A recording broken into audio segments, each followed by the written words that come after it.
Hi, my name is Jerry Schrock, and I live in Silverton, Oregon.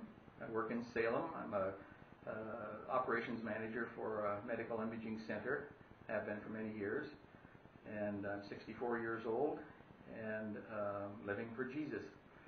And love my life and my wife and kids and grandkids, and it's just been a really good life. And to start out with, it was a good life because I grew up in a Christian home and going to church all the time and was a good boy and have a story about being a good boy.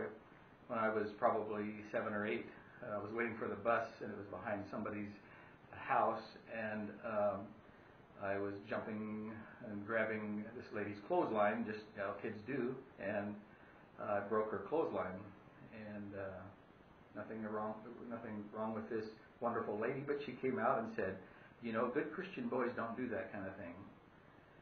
And I think that stuck with me as something growing up where I thought that if I was going to be a good Christian boy, I shouldn't do bad things, and I needed to do always good things. And I think that kind of skewed my view of the Christian life toward things like you have to be good to be a Christian. And so later in life, well, let me go back to another spot where when I was about that same age, we went to Canada to some relatives, and I went to Bible school there. And the one thing that stuck with me and has stuck with me the rest of my life is when we were memorizing Bible verses.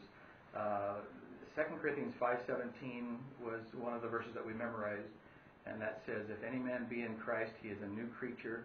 Old things have passed away. Behold, all things are become new."